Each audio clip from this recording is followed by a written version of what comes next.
السلام علیکم ویورز، کیسے ہیں آپ سب لوگ؟ امید کرتا ہوں آپ سب لوگ ٹھیک ہوں گے۔ آج کی ہماری ریئیکشن ویڈیوز پاکستان کے ڈیفنس نظام اور پاکستان کے ہونہار پائلٹس پر ہے۔ پاکستانی پائلٹس کس طرح سے اپنے جہاز کو کریش ہونے سے بچاتے ہیں، آئیے دیکھتے ہیں ہماری آج کی ویڈیوز۔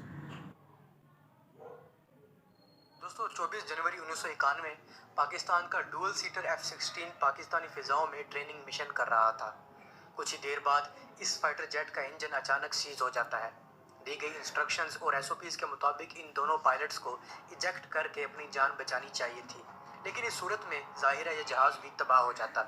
دوسری طرف امریکہ نے انہی دنوں پریسلر امینڈمنٹ کو جواز بناتے ہوئے نہ صرف نئے F-16 طیارے دینے سے منع کر دیا تھا، بلکہ پہلے سے پاک فضائیہ میں زیر استعمال F-16 جہازوں کے سپیئر پارٹس دینے بھی بند کر رکھے تھے۔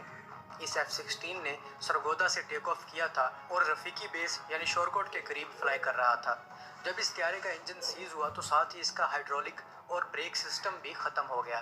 دونوں پائلٹس کو یہ بھی معلوم تھا کہ امریکی سینکشنز کی وجہ سے ایک ایک جہاز انتہائی قیمتی ہے، سو دونوں پائلٹس نے فیصلہ کیا کہ ہم ایجیکٹ نہیں کریں گے اور طیارے کو بچانے کی کوشش کریں گے، جس کے لیے انہیں نزدیکی شورکوٹ بیس پر لینڈ کرنا تھا۔ یہ دونوں پائلٹس اپنی زندگی خطرے میں تو ڈال ہی چکے تھے، انہیں اس چیز کا بھی اندازہ تھا کہ جس بیس پر وہ کریش لینڈنگ کرنے لگے ہیں اس پر اریسٹنگ کیبل بھی موجود نہیں ہے کہ جس سے طیارے کو روکا جا سکے، مطلب خطرہ اور زیادہ بڑھ چکا تھا۔ لیکن ان پائلٹس نے اپنی جانوں کو خطرے میں ڈال کر کمال مہارت سے رفیقی بیس پر فورس لینڈ کروا دیا۔ جہاز کی بریک اور رن وے پر اریسٹنگ کیبل نہ ہونے کی وجہ سے یہ جہاز رن وے پر اوور شوٹ کرتا ہوا کھیتوں میں جا رکا۔ جہاز ڈیمیج ہوا لیکن مکمل تباہی سے بچ گیا۔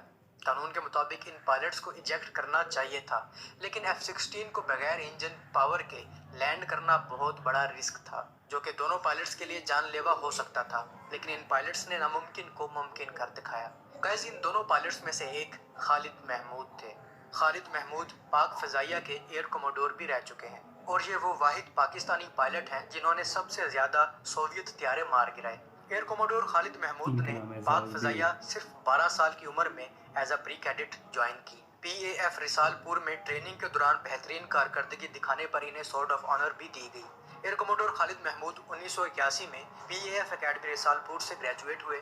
گریجویشن کے بعد انہوں نے FT-5 اور F-6 جہاز اڑائے، جس کے بعد انہوں نے سرگودا میں F-16 طیاروں پر تربیت مکمل کی۔ 1989 میں انہیں ترکی بھیج دیا گیا۔ چونکہ ترکی نے نئے F-16 طیارے فلیٹ میں شامل کیے تھے تو ترکی کو F-16 کے لیے انسٹرکٹرز کی ضرورت تھی، تو ایئر کموڈور خالد محمود ترک پائلٹس کو F-16 کی ٹریننگ بھی دیتے رہے۔ ترکی سے واپسی پر انجن سیز والا واقعہ پیش آ جاتا ہے۔ اس F-16 کو پاک فورس خود ہی ریکور کرتی ہے اور اس ریکوری کے بعد اس جہاز کی پہلی فلائٹ بھی خالد محمود ہی لیتے ہیں۔ لیکن اس واقعے سے کچھ سال پہلے ایئر کموڈور خالد محمود ایسے کارنامے بھی سر انجام دے چکے تھے جسے آپ سنیں گے تو حیران رہ جائیں گے۔ سن 1988 سوویت افواج کو افغانستان میں آئے ہوئے 8 سال ہو چکے تھے، اور یہ وہ سال ہے جب سوویت افغان وار فل پیک پر تھی اور محاذ بہت گرم ہو چکا تھا۔ سوویت افواج آئے روز پاکستانی فضائی حدود کی خلاف ورزی کرتی رہتی تھی، اور اس سے پہلے بھی پاک افواج نے کئی سوویت طیارے مار گرائے تھے، لیکن سوویت پاکستان کو سبق سکھانا چاہتا تھا، کیونکہ اس جنگ میں پاکستان افغان مجاہدین کی مدد کر رہا تھا اور سوویت طیارے ان کی پوائنٹس کو تباہ کرنا چاہتے تھے جہاں سے مدد جا رہی تھی۔ 1988 میں پاکستان کی مغربی فضائی حدود میں سوویت طیاروں کی نقل و حرکت کافی بڑھ چکی تھی۔ اس تشویشناک صورتحال کو دیکھتے ہوئے پاکستان فضائیہ نے F-16 کا ایک اسکواڈرن PAF بیس کامرا میں تعینات کر دیا۔ شاید سوویت یونین بھی یہی چاہتا تھا کہ ان کا مقابلہ F-16 طیاروں سے ہو، کیونکہ F-16 کو شوٹ ڈاؤن کی صورت میں امریکہ کو کافی بدنام کیا جا سکتا تھا اور اپنی فضائی برتری بھی برقرار رکھی جا سکتی ہے۔ سو ایسا ہی ہوا۔ ان سوویت طیاروں سے نمٹنے کے لیے پاک فضائیہ نے F-16 طیاروں کو تعینات کرنا شروع کر دیا۔ یہ چیلنجز صرف پاک فضائیہ کو ہی درپیش تھے، یعنی فضا میں ایک جنگ کی سی کیفیت تھی کہ کسی بھی وقت کوئی بھی طیارہ آپ کو شوٹ ڈاؤن کر سکتا ہے یا آپ کسی طیارے کو شوٹ ڈاؤن کر سکتے ہیں، لیکن یہ سب کچھ فضا کی حد تک تھا۔ جب آپ زمین پر آتے ہیں تو سب کچھ نارمل ہوتا ہے۔ اسی طرح پاکستانی عوام بھی پاک فضائیہ کی اس بیٹل کے بارے میں بے خبر تھی۔ پاک فضائیہ نے F-16 کی نمبر 14 اسکواڈرن کامرا میں تعینات کر رکھی تھی۔ نمبر 14 اسکواڈرن وہی اسکواڈرن تھی جو 1965 میں F-86 طیاروں سے لیس تھی۔